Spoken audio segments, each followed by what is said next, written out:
freezing. We have teens over in eastern Minnesota, 1 above in Osceola and Red Wing, but 7 below for Rice Lake and Eau Claire. Medford at that same mark as well, 11 below over in Rhinelander this morning. Good thing is, though, is the wind is other than, let's see, a couple of spots at about 3 to 5 miles per hour. It is zeros across the board, so it is calm this morning, and those winds will stay light today, so that is good news there. We'll warm back up to the low 20s today with gradually increasing cloud cover, and then tonight will be cloudy. After midnight, we will see at least a few snow showers and some flurries tracked through the area, which is why when you look at the travel tracker here for today, overnight I do have it in the low category, Nicole. It's not expected to be a major issue by any means, but certainly some snowy and slick cover roads and spots can't be ruled out. We'll track that snow and talk about the rest of the forecast coming up. All right, sounds good. Thanks, Austin. We begin in Altoona. Wisconsin Governor Tony Evers visited yesterday for a roundtable discussion on affordability. The meeting brought together city officials, local business owners, and nonprofit leaders to share their concerns. Those concerns include rising property taxes, healthcare costs, and business expenses due to tariffs. Governor Evers urged the state legislature earlier this month to tackle affordability as the session is drawing to a close. He says that election campaign season shouldn't mean an end to legislative work. And being my passing some bills that would actually lower the cost, so they can continue to work as long as they want to.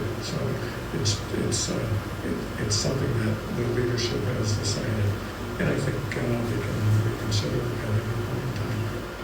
Governor Evers said he would consider any bills that tackle shared revenue between the state and local municipalities to offset property tax increases. This comes as 2025 brought the highest increase for K-12 education property taxes in over 3 decades. That's according to the Wisconsin Policy Forum. Staying in local politics, lawmakers have until February 13th to reach a funding deal or risk a potential DHS shutdown. That funding package sends funding directly to western Wisconsin. The package includes $202,000 for UW Stout to support small businesses and $900,000 for science, technology, engineering, arts, and math education for the Pablo Center.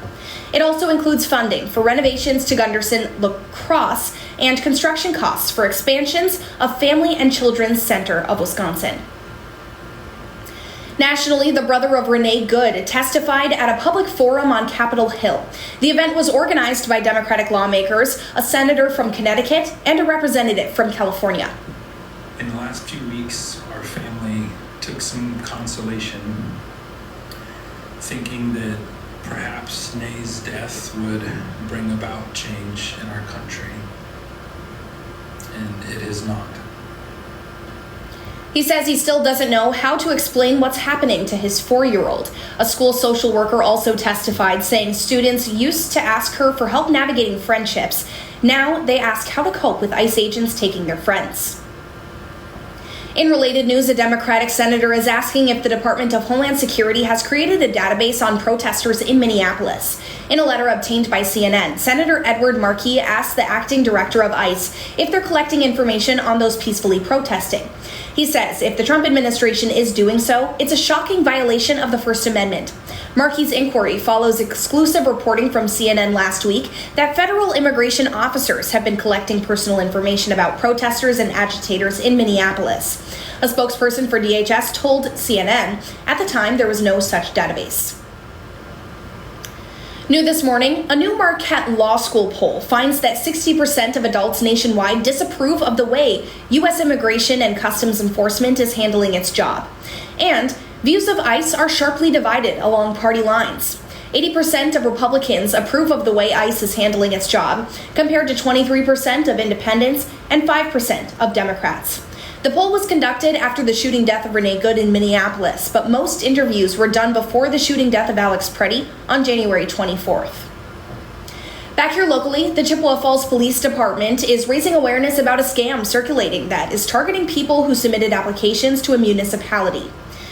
The police department says residents are receiving invoices that appear to be from their city, town, or village. Authorities say the invoices look legitimate and reference information from public meeting agendas. The city of Chippewa Falls says they will never issue an invoice requesting payment through wire transfer. They're telling residents to carefully review invoices they receive and to verify it's authentic before making any payments. If you have questions or concerns, you can call the Chippewa Falls City Finance Office at 715-726-2718. Here in Eau Claire, the city is working to bring more industrial businesses to the area, and they're hoping to do that by updating their comprehensive plan. Right now, many city industrial parks are full or only have a few open sites left. Community Development Director Aaron White explained the situation is putting a strain on new and existing businesses and future city development. For example, he says if a local business wants to expand, they could explore leaving the city. With a comprehensive plan update just around the corner, White says the city recognizes the need and is pushing to make industrial parks